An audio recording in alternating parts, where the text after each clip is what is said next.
Hello दोस्तों, स्वागत करता हूं एक बार फिर से आपका अपने यूट्यूब चैनल RK क्लासेस 22 में। तो दोस्तों, आज हम यहां पे जो टॉपिक शामिल किए हुए हैं ये आपका क्लास 10th और इंटर फाइनल दोनों के लिए बहुत ज़्यादा आवश्यक है, बहुत ज़्यादा मोस्ट टॉपिक है। आपके एग्जाम में दोस्तों लगभग हमेशा ये पूछा भी जाता है। ठीक है, तो कहा जाता है इसको क्रांतिक कोण। क्या होता है क्रांतिक कोण? आज हम इसके विषय में डिटेल यहाँ पे बात करने वाले हैं। तो देखिए क्या होता है कि हम जानते हैं कि प्रकाश की चाल पे ये आपका काम करता है, यानी कि हमको ये बात पता है कि जो प्रकाश की चाल होती है वो वायु अथवा निर्वात में 3 × 10⁸ मीटर प्रति सेकंड होती है। लेकिन दोस्तों जब यही प्रकाश आपका किसी माध्यम में जाता है, माध्यम का मतलब ये हुआ कि जैसे मान लेते हैं कि जल में जाता है या आपका कांच में जाता है, तो जब किसी माध्यम में ये प्रवेश करता है तो इसकी दो चीज़ें चेंज हो जाती हैं। एक होता है इसकी वेलोसिटी, एक होता है इसका वेवलेंथ।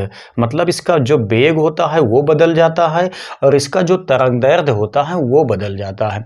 एक चीज़ ऐसी खास होती है जो कि नहीं बदलती है लाइट की, वो चाहे किसी भी माध्यम में क्यों ना जाए, वो होता है इसकी आवृत्ति यानी फ्रीक्वेंसी। ठीक है, तो फ्रीक्वेंसी इसकी जो होती है वो नहीं चेंज होती है, लेकिन जो वेलोसिटी होती है या जो वेवलेंथ होता है ये दोनों चीज़ें इनकी बदल जाती हैं। तो बदल जाने से क्या इफेक्ट पड़ता है उसको भी हम यहाँ पे देख लेंगे।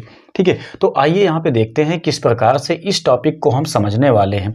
आप देखेंगे दोस्तों, ये हमने लिया हुआ है एक माध्यम, एक ये सतह है जो कि दो माध्यमों को काटती है या दो माध्यमों को बांटती है। एक आपका माध्यम है, इसके ऊपर क्या है, सघन माध्यम है। एक आपका है यहाँ पे विरल माध्यम। अब आपको ध्यान देना है क्या चीज़, हम जानते हैं कि प्रकाश जब एक माध्यम से दूसरे माध्यम में जाता है तो उसका वेग चेंज हो जाता है। ठीक है, अब यहाँ पे देखेंगे जब प्रकाश इस वाले सघन माध्यम से यहाँ विरल वाले माध्यम में जाता है तब क्या होगा, प्रकाश यहाँ से देखिए हमने आपतित किया हुआ है। जब प्रकाश यहाँ से आपतित होकर के यहाँ पे पहुँचेगा तो इसको सीधा ऐसे जाना चाहिए, लेकिन सीधा नहीं जाता है। ठीक है, ये क्या होता है, ये थोड़ा से अभिलंब से दूर हट जाता है। मतलब जहाँ से इसको जाना चाहिए था वहाँ से भी थोड़ा से ये हट जाता है। साथ ही साथ क्या होता है दोस्तों कि जब प्रकाश सघन माध्यम से विरल माध्यम में जाता है तो उसका कुछ अंश यहाँ पे परावर्तित भी हो जाता है। मतलब कुछ अंश उसका उसी माध्यम में वापस लौट जाता है। तो आप देखेंगे हमने यहाँ पे जो आपतित किरण यहाँ पे लिया हुआ है ये आपकी इस साइड में चली गई, मतलब सीधा नहीं गई, थोड़ा से बगल चली गई। बगल जाने का मुख्य कारण क्या है, इसकी वेलोसिटी। मतलब यहाँ पे इसकी वेलोसिटी कम थी, लेकिन यहाँ विरल माध्यम में आने के बाद इसकी वेलोसिटी क्या हुई, बढ़ गई। ठीक है, तो यहाँ सघन माध्यम में वेलोसिटी कम थी, यहाँ विरल माध्यम में आने के बाद इसकी वेलोसिटी थोड़ा से बढ़ गई। बढ़ जाने की वजह से ही ये आपका अपने पथ से विचलित हो गया।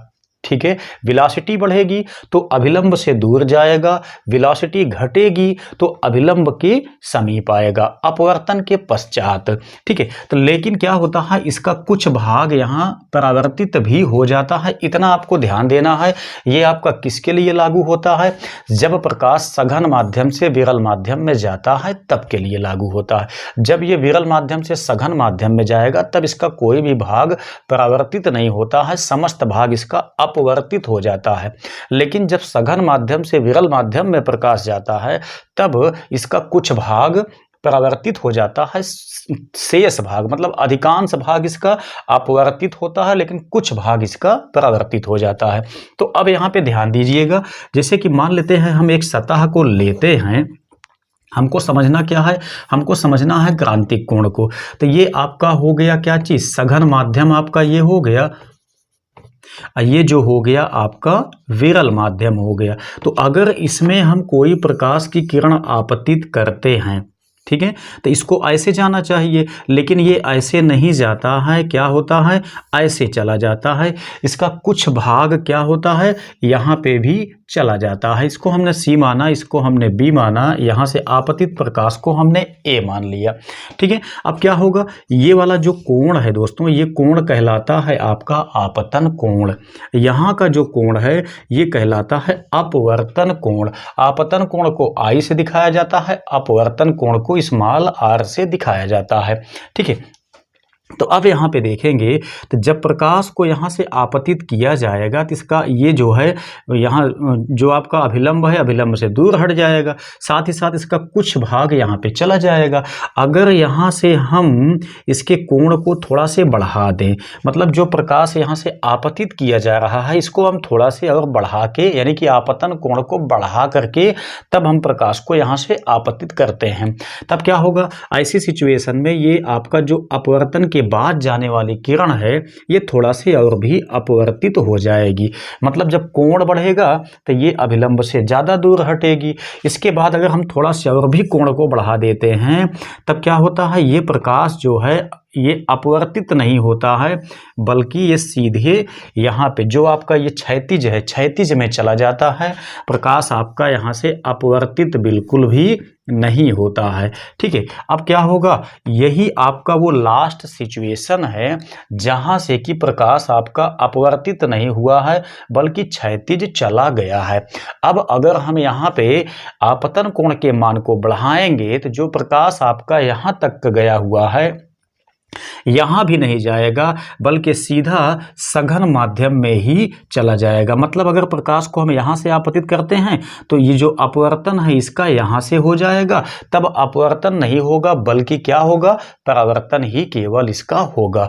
ठीक है, तो अब यहाँ पे ध्यान देंगे, हमने यहाँ पे कोण को हम बढ़ाते गए हैं, यहाँ से जो अपवर्तन के पश्चात की किरण है वो आपकी अभिलंब से दूर हटते चली गई है और यहाँ पे कितने का कोण बनाई, यहाँ पे 90 अंश का ये कोण अभिलंब के साथ में बना ली है।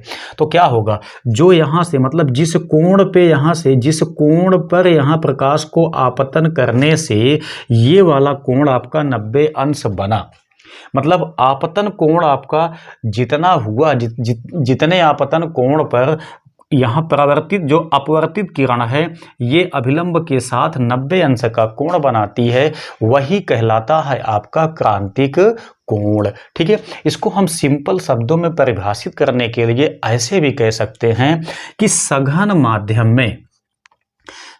माध्यम में बना वह आपतन कोण जिसके लिए विरल माध्यम में बना अपवर्तन कोण 90 अंश होता है, वही कहलाता है आपका क्रांतिक कोण। और भी तरीके, मतलब इसको अच्छे से आप समझ लीजिए, स्पष्ट हो जाए, ताकि मतलब जो आपका क्रांतिक कोण बनता है वो यहाँ पे बनता है, मतलब आपतन के लिए बनता है। आपतन कोण यानी आई का मान आपका जो है ये कहलाता है क्रांतिक कोण, लेकिन इसके लिए अपवर्तन कोण आपका 90 अंश होना चाहिए।